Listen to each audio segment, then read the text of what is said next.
December 1943. The high desert of New Mexico stretched endlessly under a sky so vast it seemed to swallow sound itself.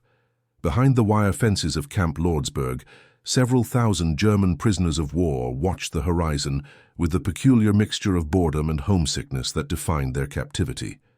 They believed they understood their situation perfectly.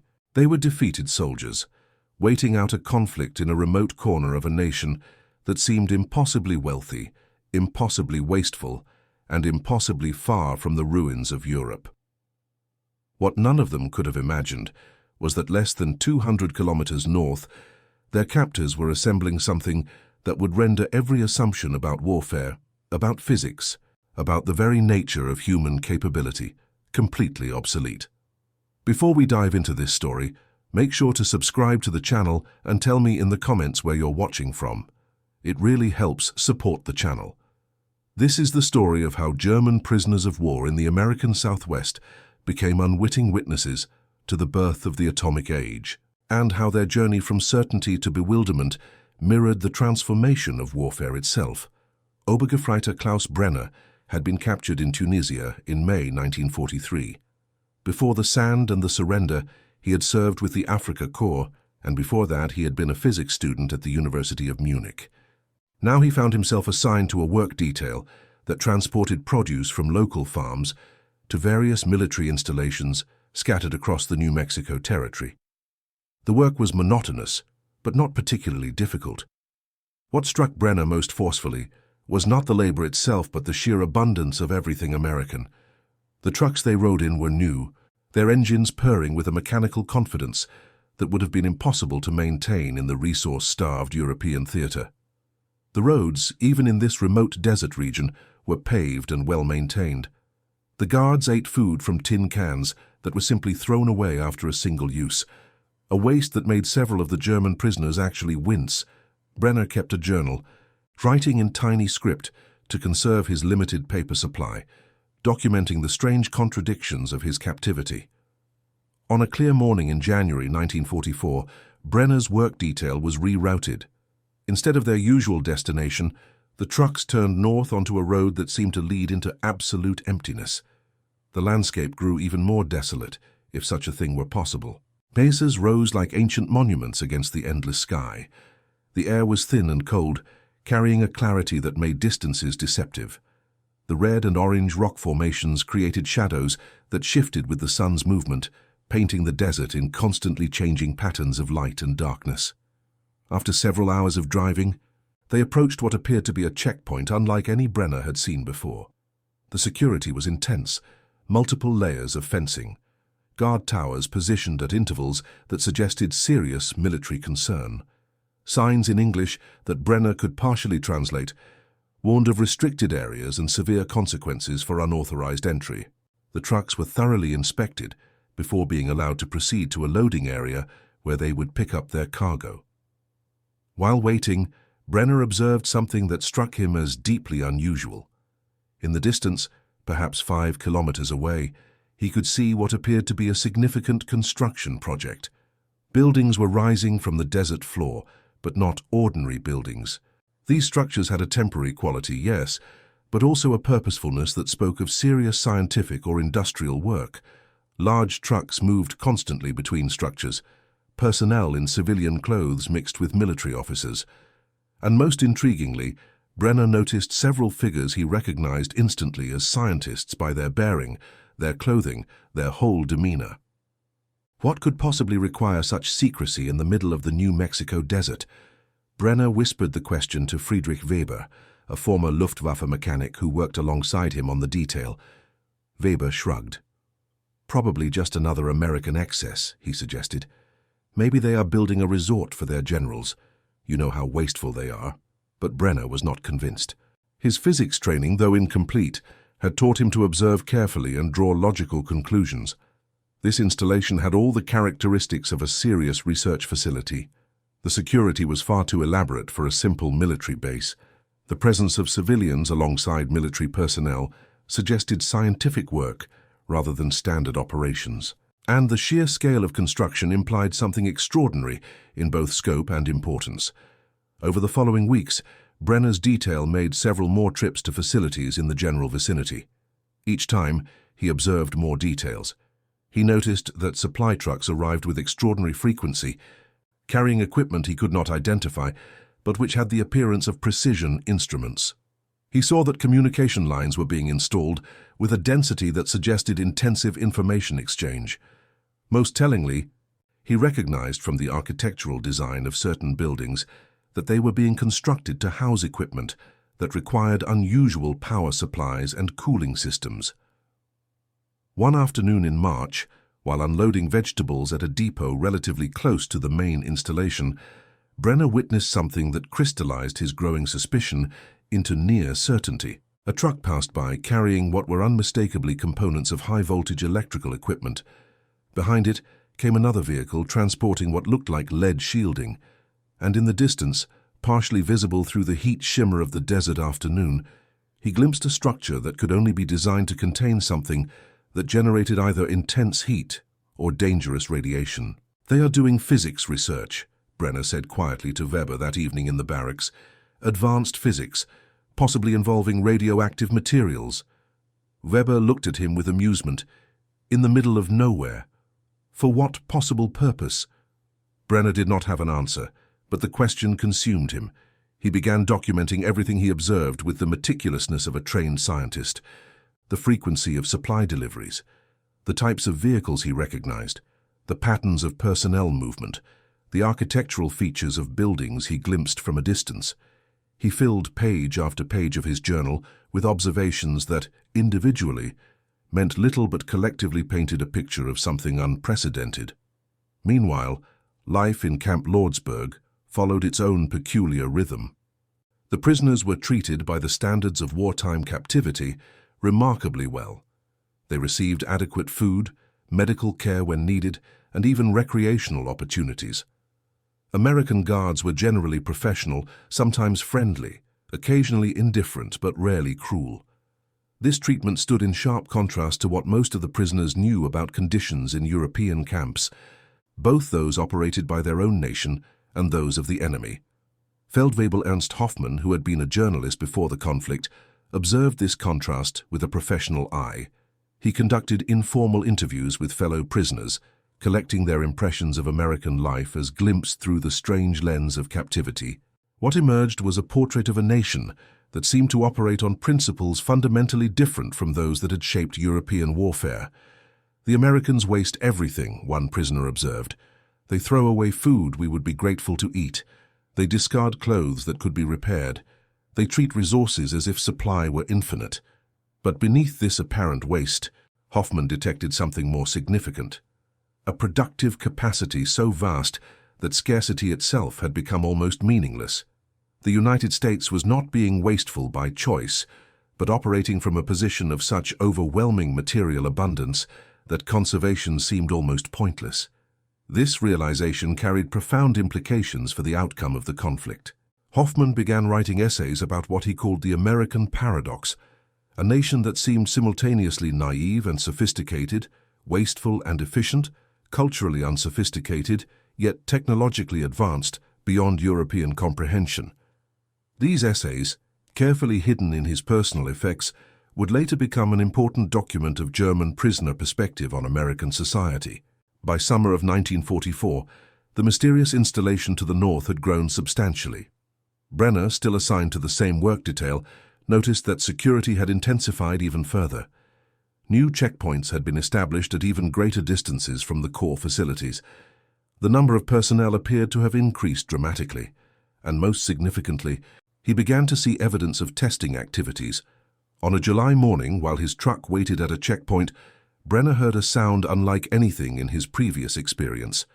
It was a deep, resonant boom that seemed to come from very far away, felt more through the ground than heard through the air. The American guards at the checkpoint reacted with what appeared to be knowing glances at each other, but said nothing. Whatever had caused that sound, it was clearly expected, clearly significant, and clearly secret. "What was that?" one of the German prisoners asked a guard. "Thunder," the guard replied, though the sky was cloudless and brilliant blue. The lie was so transparent that several prisoners laughed. But beneath the amusement was growing curiosity and, for some, genuine concern. What exactly were the Americans developing in their desert laboratory? Brenner's scientific training led him to a hypothesis that he barely dared to articulate even to himself. If the Americans were working with radioactive materials, if they had assembled top scientists in conditions of absolute secrecy, if they were conducting tests that generated ground-shaking explosions, then the logical conclusion was almost too staggering to credit. They might be attempting to create a weapon based on atomic fission. The theoretical possibility of such a weapon had been discussed in physics journals before the conflict began. Brenner had read papers by scientists in several nations exploring the possibility of releasing the enormous energy contained within atomic nuclei, but the practical challenges seemed insurmountable. The amount of fissile material required, the precision of the triggering mechanism, the theoretical uncertainties that remained unresolved, all of these suggested that an atomic weapon belonged to the distant future, if it could be created at all. Yet here in the New Mexico desert, the Americans appeared to be attempting exactly that. The scale of the effort, the resources being devoted to it, the obvious urgency of the work, all pointed toward a project of extraordinary ambition and potentially extraordinary consequence. Brenner debated whether to share his theory with others. The idea seemed so fantastic that articulating it risked ridicule. Moreover, even if he were correct, what could a group of prisoners do with such information? They had no means of communicating with German authorities, and honestly, by mid-1944, most of the prisoners had begun to accept that their side was losing the conflict. The invasion of France had succeeded. The Eastern Front was collapsing. The strategic bombing campaign was devastating German cities. Even the most optimistic prisoner understood that defeat was now a question of when, not if. Still, Brenner felt a kind of scientific obligation to document what he was observing. If the Americans succeeded in creating an atomic weapon, it would represent not just a military development, but a fundamental transformation in human capability. The boundary between the possible and the impossible would shift, and he, Klaus Brenner, prisoner of war and failed student, was witnessing the birth of this new age from the peculiar vantage point of enforced proximity and complete powerlessness. The summer heat in New Mexico was relentless. Temperatures climbed well above 100 degrees Fahrenheit during the day, dropping dramatically at night. The prisoners adapted as best they could, working during the cooler morning hours and resting in whatever shade they could find during the afternoon. The desert itself seemed alive with hidden dangers, scorpions, rattlesnakes, and the constant threat of dehydration. Yet despite these hardships, the prisoners generally acknowledged that their situation could have been far worse. During this period, Brenner struck up a friendship with another prisoner, Lieutenant Hans Schaefer, who had taught mathematics at a gymnasium in Hamburg before the conflict. Schaefer possessed a sharp analytical mind and, unlike many of the other prisoners, took Brenner's theories about the mysterious installation seriously. The two men would spend evenings discussing what they observed, constructing elaborate hypotheses about the purpose of the facility. Schaefer approached the problem from a mathematical perspective, trying to estimate the scale of the operation based on the frequency of supply deliveries, the number of personnel, and the visible construction activity. If your theory about atomic research is correct, Schaefer observed one evening, then the Americans are investing resources on a scale that suggests they believe success is possible. No nation commits this level of effort to a project they consider purely speculative, unless they are so wealthy that even speculative projects can be pursued without constraint. Brenner countered, "We have both seen how abundant American resources appear to be." Schaefer shook his head. "No, this is different. The secrecy alone tells us this is not merely wealthy excess. This is focused, purposeful, urgent work. They believe they are racing against time, which suggests they believe someone else might achieve the same goal." The possibility that their own nation might be pursuing similar research occurred to both men, but neither wanted to articulate it fully. If Germany possessed atomic weapons, the conflict would take on dimensions too terrifying to contemplate. But if America developed such weapons first and Germany did not, then the outcome of the conflict was already determined, regardless of how many men continued to fight and perish on conventional battlefields. In August, The work details from Camp Lordsburg were abruptly suspended. No explanation was provided, but the prisoners understood that something significant was happening. The camp's atmosphere became tense with rumors and speculation. Some prisoners insisted that the conflict was about to end. Others suggested that a new offensive was being prepared. A few, more darkly, wondered if their treatment was about to change for the worse. Brenner waited, his journal filled with observations that he increasingly believed documented something of profound historical importance. He thought about the irony of his situation. He had come to America as an enemy, bearing arms in service of a cause that he had supported with varying degrees of enthusiasm and doubt. Now he found himself a witness to American achievement that would, he suspected, render the entire conflict in which he had participated a mere prelude to a new and more dangerous era. The suspension of work details lasted for weeks. The prisoners occupied themselves with makeshift classes, teaching each other languages, mathematics, history, and whatever other subjects individual prisoners could offer. Hoffman organized a lecture series where prisoners shared their pre-war professions and expertise. Schaefer taught calculus. A former chef demonstrated cooking techniques using the limited ingredients available. A musician led singing groups that performed traditional songs from various German regions. These activities created a strange sense of community within the camp. Men who had been strangers, thrown together by the accidents of capture and imprisonment, formed bonds based on shared experience and common uncertainty about the future. They argued about philosophy, debated the causes of the conflict, and speculated endlessly about what would happen when the fighting finally stopped. On August 6, 1945, the guards at Camp Lordsburg behaved strangely. They seemed excited, nervous, and when they looked at the German prisoners, their expressions carried a mixture of triumph and something that might have been pity. By evening, rumors had spread through the camp like wildfire. Something extraordinary had happened. A new weapon had been used. An entire city had been destroyed by a single device. The prisoners did not believe it. The claim seemed absurd, impossible, clearly propaganda designed to break their morale. A single weapon destroying an entire city. It was the stuff of fantasy fiction, not military reality. But over the following days, as more information filtered into the camp through various channels, the truth became undeniable. The Americans had indeed developed an atomic weapon. They had used it against Japan. The destruction was exactly as devastating as the initial report suggested. And 3 days later they used a second weapon, proving that the first was not some unique accident, but a reproducible technology. Brenner sat in the camp's common area, his journal open on his lap, and felt the weight of prophetic understanding. He had been right. The mysterious installation to the north had been exactly what he suspected. The Americans had assembled the world's finest scientists, devoted enormous resources to an almost impossibly difficult challenge, and succeeded in transforming theoretical physics into the most devastating weapon in human history.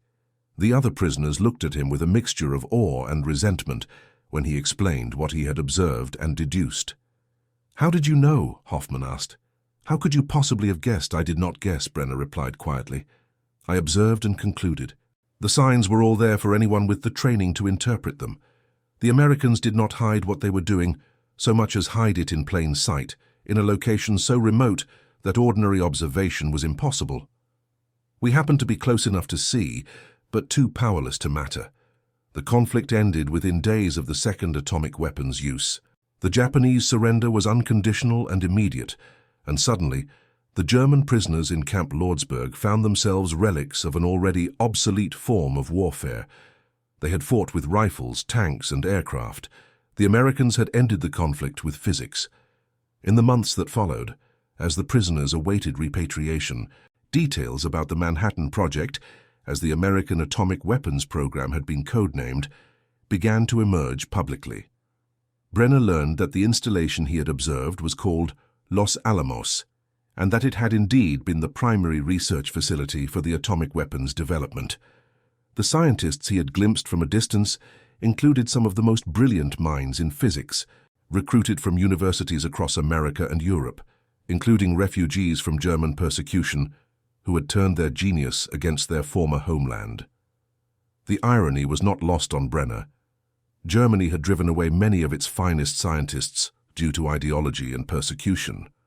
Those scientists had helped America develop a weapon that rendered German military effort meaningless. The nation that had prided itself on scientific achievement had been defeated in part by its own exiled scientific community.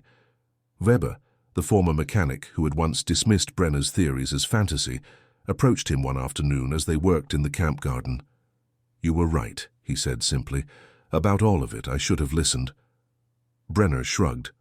What difference would it have made? We could not have stopped it. We could not even have warned anyone. We were just witnesses to history, nothing more. "But that is something," Weber insisted. "We saw what others did not. We understood what was coming before almost anyone else. That has to count for something." Perhaps Brenner conceded, or perhaps it only makes our defeat more complete. We were so close to the future that we could observe it being built, but we were powerless to participate in it or prevent it. We could only watch. The process of repatriation began in late 1945 and extended through much of 1946. Prisoners were processed in groups, given medical examinations, interviewed by various officials, and eventually transported to ports for the journey back to Europe. The process was slow, bureaucratic, and for many prisoners, tinged with apprehension about what they would find when they returned home. Brenner was among the later groups to be repatriated. He used the waiting time to expand his journal, adding reflections on the entire experience of captivity and witness. He wrote about the strange privilege of proximity to world-changing events, about the psychology of powerlessness, about the transformation of his own understanding of science and its relationship to human society. When he finally boarded the ship that would carry him back to Europe, he carried with him not just physical possessions, but a perspective that would shape the rest of his life. He had seen the future being constructed in the New Mexico desert. He had understood, perhaps earlier than almost anyone outside the project itself, what was coming, and he had been utterly powerless to affect any of it. The prisoners were repatriated in waves beginning in late 1945 and continuing through 1946. Brenner returned to a Germany that had been utterly transformed by defeat. Cities lay in ruins. The political system had been completely dismantled. Millions were dead, displaced, or irrevocably traumatized. And hanging over everything was the knowledge that humanity now possessed the capability to destroy itself completely. Brenner never completed his physics degree. The university system was in chaos, and he found that he had lost his taste for theoretical speculation. Instead, he became a teacher, working with young students and trying to instill in them both an appreciation for scientific inquiry and a sense of ethical responsibility for how knowledge is used. He kept his journal from the prison camp, and in later years, he occasionally shared it with historians researching the Manhattan Project. His observations provided a unique perspective on the project's physical scale and operational security as seen from outside the fence. More importantly, his reflections captured the profound psychological impact of witnessing a transformation in human capability from the position of complete powerlessness. Hoffman, the journalist, published his essays about American society in the 1950s. They became minor classics of prisoner-of-war literature, valued for their nuanced observations about the cultural and material factors that had contributed to American success. In one particularly prescient passage, Hoffman wrote, "We Europeans believed that warfare was about courage, discipline, and national will. The Americans taught us that warfare is about production capacity, scientific innovation, and the ability to mobilize resources on a scale that renders traditional military virtues almost irrelevant. They did not defeat us by being better soldiers. They defeated us by being better organized, better supplied, and ultimately better at transforming theoretical knowledge into practical power." The full details of the Manhattan Project remained partially classified for decades, but what eventually emerged confirmed everything Brenner had suspected and more. The scale of the project had been staggering.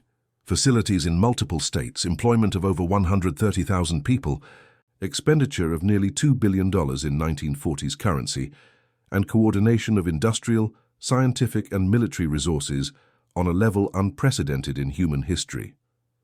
The site that Brenner had observed from his work detail truck had indeed been Los Alamos, and the tests he had heard had been conventional explosive tests of weapon components, preparing for the ultimate test that occurred in July 1945 at the Trinity site in southern New Mexico.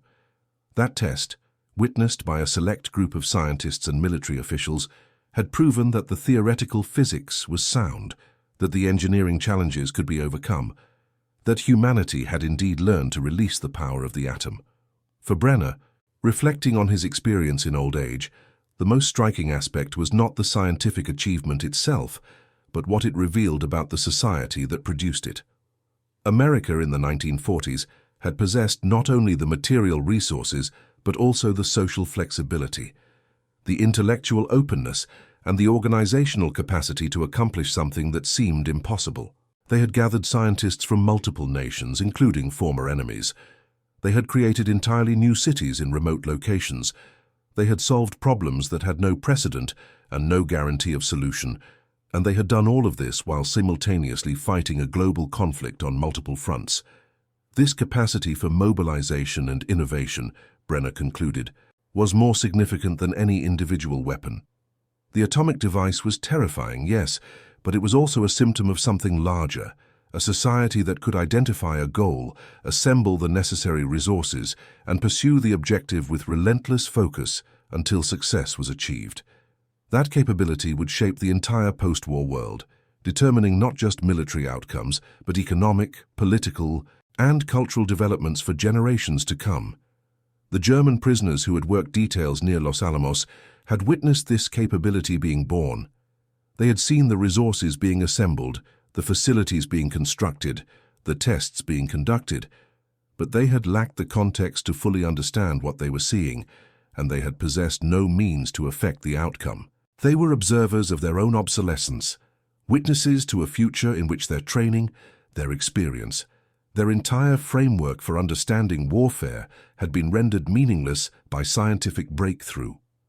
Schaefer, the mathematics teacher, returned to Hamburg and resumed his teaching career. He occasionally corresponded with Brenner, and their letters reveal two men grappling with the implications of what they had witnessed. Schaefer became particularly interested in the ethical dimensions of scientific research, eventually publishing several articles arguing for greater public engagement with scientific decision-making. In one letter to Brenner, dated 1957, Schaefer wrote, "We were present at the birth of a new age, but we were not participants.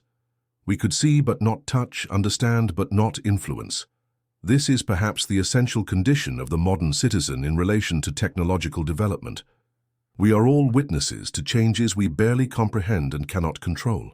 The question is whether we accept this passivity or demand a voice in determining how scientific knowledge is applied."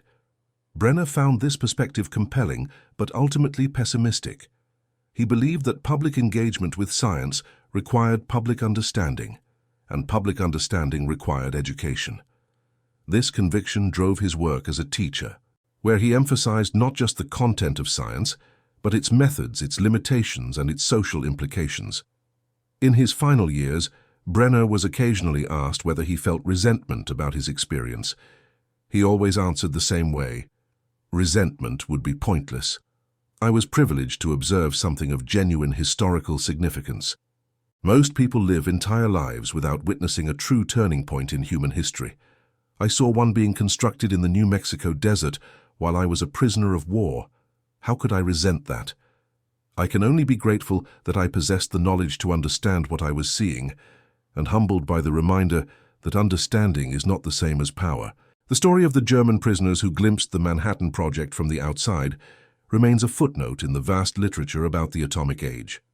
But it is a significant footnote, reminding us that history is witnessed from multiple perspectives, that powerlessness does not preclude understanding, and that sometimes the most profound observations come from those who watch events unfold without the ability to influence them.